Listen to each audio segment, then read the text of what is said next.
Nebudu se omlouvat za to, kdo jsem, ani za to, že říkám, co si myslím. Vám se to nemusí líbit a může mě to občas přivést i do problémů nebo připravit o některý kamarády, ale nebudu se omlouvat za to, když dělám, co si přeju. Můžete mě od toho odrazovat, klepat si na čelo, kritizovat, můžete se mi dokonce i vysmívat.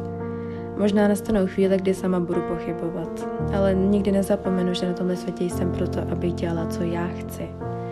Nebudu se omlouvat ani za to, když ze svého života odstraní nesprávný lidi. Ty, kteří mě nikdy v ničem nepodpoří, co mě stále stahují sebou dolů. Ty, pro které je vždycky všechno už od začátku ztracené. Můžu je mít ráda, ale mám plný právo zachovat si svůj rozum. Vědět, že i já se zasloužím naplňovat si své sny. Jedině to je cesta ke šťastnému životu. A ani se nebudu omlouvat za to, že chci být prostě šťastná.